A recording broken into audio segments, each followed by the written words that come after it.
Hello student, class 8 का अपन वही lesson continue कर रहे हैं जो अपन पढ़ रहे थे। लेसन का नाम था इकोनॉमिक डेवलपमेंट, है ना। तो इसमें अपन पढ़ रहे थे check on the population growth rate of our, मतलब आज की जरूरत है कि किस प्रकार से हम रोकें पॉपुलेशन ग्रोथ को। तो पता है कि रोड कंस्ट्रक्शन करके, है ना, तो जो बढ़ती हुई जनसंख्या को अगर पॉपुलेशन बढ़ रही है तो इनके साथ हमको बहुत सारी चीज़ें भी आगे इंफ्रास्ट्रक्चर में चेंजेस लाना पड़ेगा। हॉस्पिटल बनाने, रोड्स बनाने, है ना, पब्लिक वेलफेयर की चीज़ें बनानी है, तभी हम इस रिक्वायरमेंट को पूरा कर पाएंगे। एयरपोर्ट, बस स्टैंड, दूसरे कम्युनिकेशन नेटवर्क बढ़ाना पड़ेगा और लैंड और सॉइल का ज़्यादा से ज़्यादा उपयोग करना पड़ेगा, है ना। For grazing of animal large area of land is utilize, है ना। जानवरों को चलाने के लिए बहुत ज़्यादा जमीन की जरूरत है, वो जमीन यूटिलाइज उसको पूरी तरह यूटिलाइज करना पड़ेगा। Due to cutting of forest every year lack of hectare of land surface gas was away by rain and flood. पेड़ कटने के कारण बहुत सारी जो जमीन है वो वास्ट हो गई है, साफ हो गई है ना, किसके द्वारा? रेन, बरसात और फ्लड के द्वारा। नेक्स्ट है poverty. Poverty is very complex problem, एक बहुत जटिल समस्या। And the requirement include minimum need in respect of food, cloth, housing, education, health. तो पॉवर्टी का मतलब एक मिनिमम रिक्वायरमेंट्स जो लोगों को जरूरत है वो है, उनको फूड, क्लॉथिंग, शेल्टर जरूरी है, एजुकेशन जरूरी है, हेल्थ जरूरी है। ये सारी चीज़ों का नहीं मिल पाना पॉवर्टी कारण है। Poverty need bad effect on life and health of man. तो इससे जो है मनुष्य के जीवन पर और इसके स्वास्थ्य पर बुरा असर पड़ता है। The working capacity decrease and poverty continue. Working capacity घटती जाती है और पॉवर्टी लगातार बढ़ती रहती है। This form A vicious circle.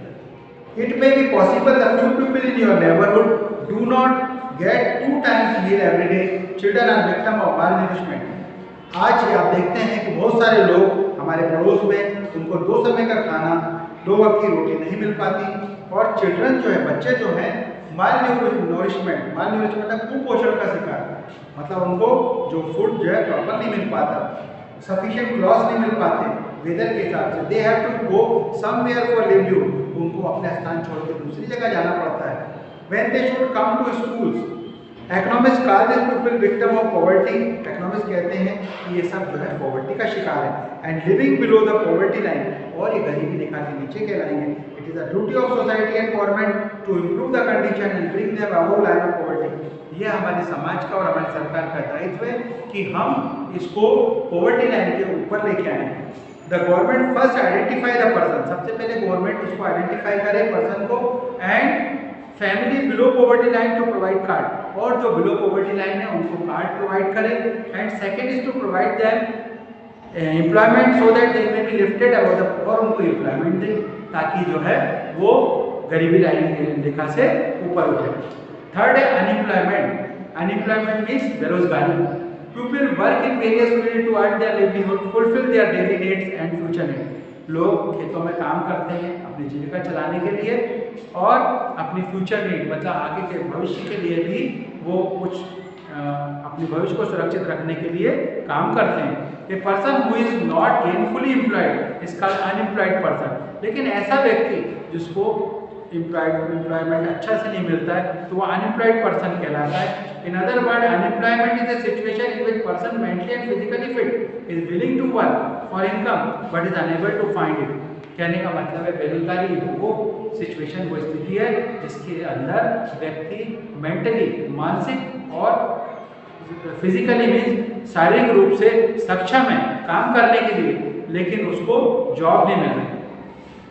The first cause of unemployment in our country is the slow growth of our economy. तो पहला कारण है बेरोजगारी का कि हमारी जो इकोनॉमी है वो उसकी ग्रोथ है बहुत स्लो है। The second cause of the unemployment tremendous increase, दूसरा कारण है पॉपुलेशन का तेजी से बढ़ना। The second as a result maximum people in the age group of 50-59 looking for job. तो इससे क्या होता है, ज़्यादातर लोग 15 से लेके 59 की एज के वो जॉब के लिए घूमते हैं। The past decade, the opportunity of employment did not increase in comparison to the growth of population. पहले के समय में लोगों को रोजगार के जो अवसर थे वो इतने खराब नहीं थे जितने कि आज हैं, क्योंकि पॉपुलेशन लगातार बढ़ी।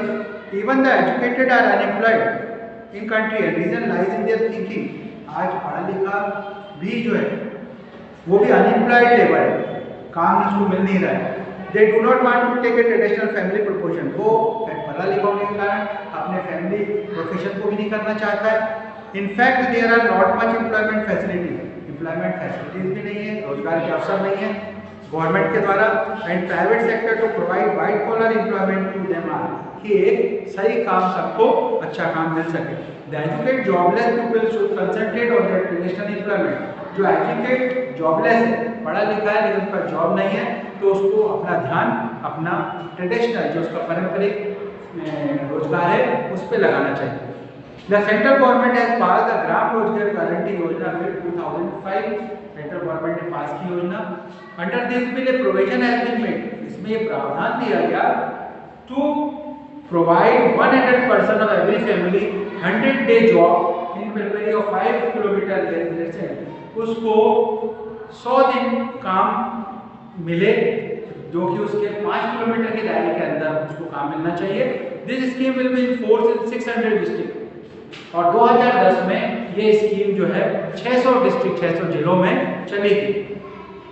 नेक्स्ट पॉइंट है price rise. Now you are student class, you have your so when you were class 5, what was the cost of pencil, pen or copy which you used that time and how much is cost today। तो इसमें ये बताया गया कि जब आप पहली class में थे तो आप देखते थे कि वही पेंसिल का और पेन का क्या कॉस्ट था जो आज है। वाई टू नो प्राइस बढ़ गया, why to price increase, price rise good और नॉट, प्राइस का बढ़ना ठीक है कि नहीं है। Discuss about it with your friend and ask the teacher. From time to time the government measure the price rise, और समय समय पर गवर्नमेंट सरकार जो है प्राइस राइज को मेजर करती है कि कितना बढ़ी। And efforts are made to check the price rise, और प्रयास करने चाहिए कि हम उसके ऊपर रोक लगाएं। To know the price rise there are wholesale price and consumer price. जब हमको प्राइस राइज कितनी प्राइस बढ़ी है, किसी चीज़ का मूल्य बढ़ा है, अगर ये जानना है तो हम होलसेल प्राइस कितनी है, थोक, और कंज्यूमर प्राइस कितनी है उसको देखें। The price of all produce good are included in this index. तो जितने भी प्राइस है, जितने भी गुड्स हैं, उनकी जो प्राइस है वो इस इंडेक्स के अंदर आती है। Efforts are specially made to control the price of consumer good. तो ज़्यादातर प्रयास करना चाहिए तो कंज्यूमर गुड है, कंज्यूमर ज़्यादातर जिसको खरीदता है उनके ऊपर प्राइस उनकी कम होनी चाहिए। Food, cloth and other essential commodity to make the normal life of the people smooth, ताकि जो एक साधारण इंसान उसको खरीद सके। The continuous and uncontrolled price, लगातार बढ़ना और प्राइस के ऊपर नियंत्रण नहीं होना, lead the economy to crisis, और ये जो इकोनॉमी की गति दशा कर देती है। एंड पुअर बिकम पुअर, गरीब और गरीब हो जाता है। Sometimes the trader who mainly aim to gain more profit increase price in legal method। कभी कभी जो व्यापारी होता है उसका मेन मोटो रहता है प्रॉफिट कमाना, जिसके कारण वो प्राइस लगातार गलत तरीके से बढ़ा देता है। And if this item are in food category create great problem, अगर ये फूड कैटेगरी में आता है तो ये और प्रॉब्लम क्रिएट करता है पुअर सेक्शन के लिए, गरीब वर्ग के लिए। The price rise increase economic inequality and poverty. Price अगर बढ़ जाएगी तो आर्थिक असमानता रहेगी और गरीबी रहेगी। With the sincere effort of the government and citizen the price rise can be brought under control. तो लगातार सरकार के और लोगों के मिलकर ही हम इसको कंट्रोल कर पाएंगे। नेक्स्ट है करप्शन। करप्शन मीन्स भ्रष्टाचार।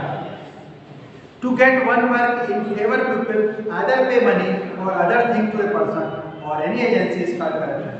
किसी काम को मिलने के लिए, है ना, अपन क्या करते हैं, किसी को पैसा देते हैं और किसी की मदद लेते हैं या किसी एजेंसी की मदद लेते हैं, वो करप्शन है। स्टीलिंग ऑफ टैक्सेशन, टैक्स की चोरी करना, also come under this category, ये भी इसी कैटेगरी में आता है। You read about corruption in the newspaper, upon paper के अंदर पढ़ते हैं कि करप्शन दिया है, भ्रष्टाचार है, न्यूज़पेपर में पढ़ते हैं on and off. But who pays and one who receive money are criminal. जो दे रहा है और जो ले रहा है दोनों ही अपराधी हैं। The corruption create economic inequality, corruption के कारण ही आर्थिक असमानता होती है। And poor get more poor, और गरीब जो है और गरीब हो जाता है।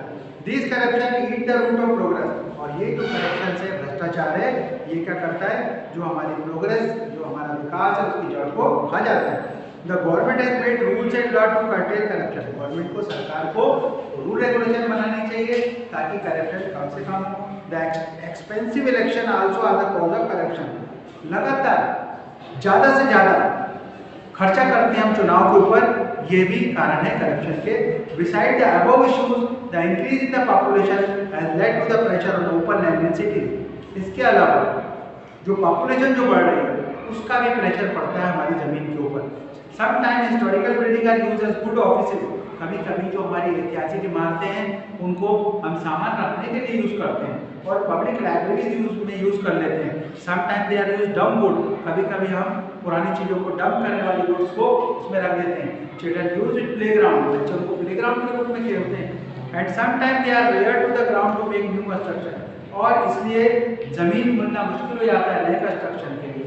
ठीक है, तो इसी प्रकार से बेटा ये लेसन आपका फिनिश हुआ। Thank you.